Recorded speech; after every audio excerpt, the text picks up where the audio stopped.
여러분, 종려주일 하면 딱 떠오르는 이미지가 있죠?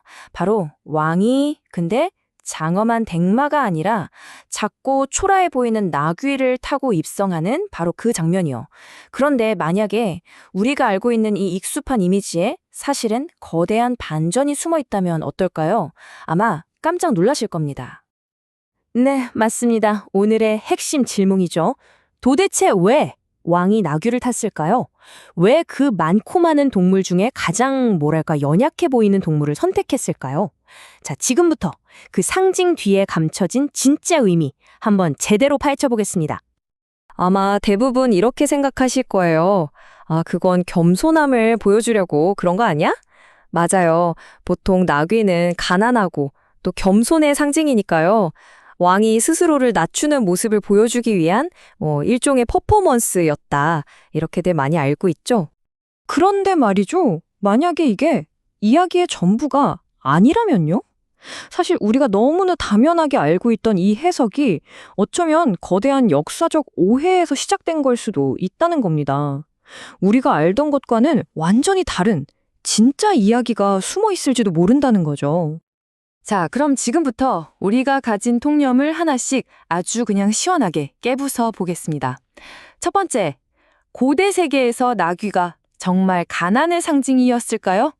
그 실제 지위부터 한번 확인해 보죠. 바로 이겁니다. 이게 핵심적인 오해를 딱 보여주죠. 우리는 보통 부자는 말, 가난한 사람은 나귀 이렇게 생각하잖아요? 근데 역사적 사실은 완전 달랐어요. 그 당시 가난한 사람들은요, 그냥 걸어 다녔습니다. 나귀를 탈 형편이 안 됐던 거죠.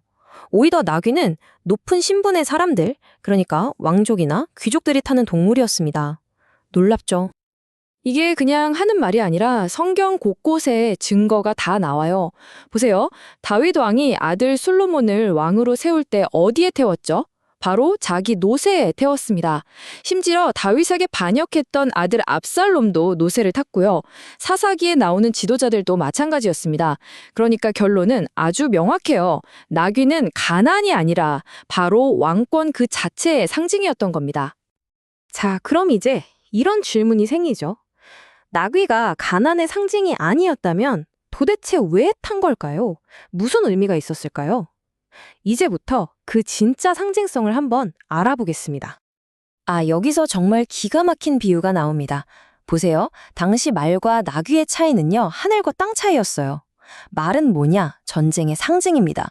오늘날로 치면 그냥 장갑차, 탱크 같은 거예요. 위압적이죠. 반면에 나귀는요, 평화의 시대에 타는 겁니다. 그러니까 공식 의전용 SUV 같은 느낌이었던 거죠.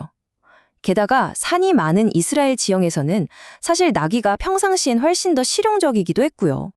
그리고 성경이 바로 이 비유를 정확하게 뒷받침해 줍니다. 신명기를 보면 왕은 말을 많이 두지 말라는 명령을 받아요. 왜 그랬을까요? 이건 바로 인간의 군사력을 의지하지 말고 하나님을 의지하라는 아주 강력한 메시지였던 겁니다. 자, 그러니까 이제 모든 게 연결되죠. 핵심은 바로 이거예요.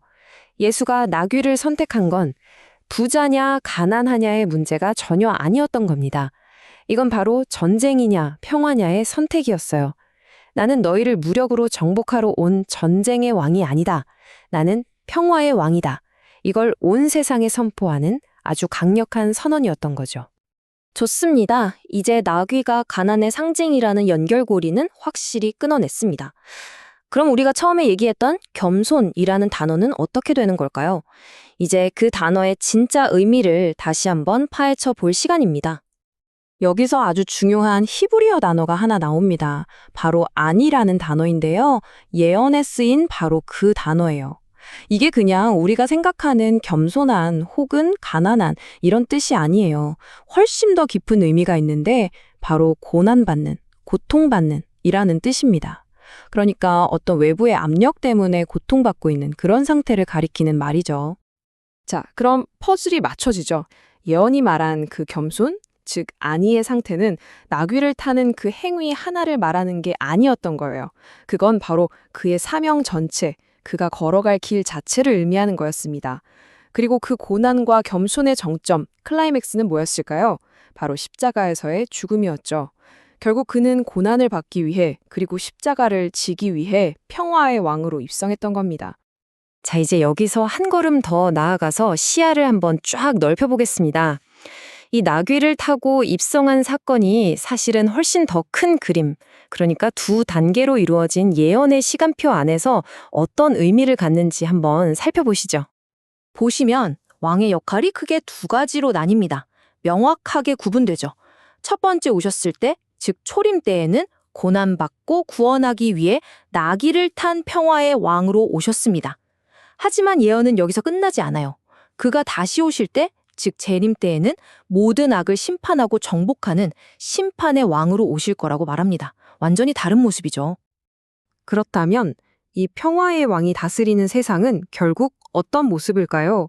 그 통치가 가져올 궁극적인 결과, 그 약속에 대해서 마지막으로 이야기해 보겠습니다. 그가 다스리는 왕국은 과연 어떤 곳일까요? 성경이 그리는 그림을 딱 두 단어로 요약할 수 있습니다. 첫째는 풍요고요. 둘째는 그 누구도 그 무엇도 위협할 수 없는 완전한 안전입니다. 성경을 보면 자기 포도나무 아래, 자기 무화과나무 아래 앉는다는 표현이 계속해서 나와요.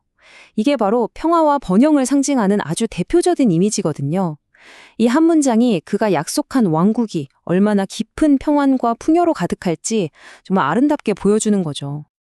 결국 이 나귀를 탄 왕의 이야기는요, 우리가 생각하는 힘과 승리의 개념을 완전히 뒤집어 놓습니다. 진짜 힘은 군림하는 게 아니라 섬기는 데 있고, 진짜 승리는 상대를 굴복시키는 정복이 아니라 평화에 있다는 그런 메시지를 우리에게 던져주고 있는 거죠. 자, 그렇다면 승리가 곧 평화였던 이 왕을 따른다는 것, 21세기를 살아가는 우리에게 이건 과연 어떤 의미일까요? 오늘 한번 곰곰이 생각해 보시면 어떨까 싶습니다.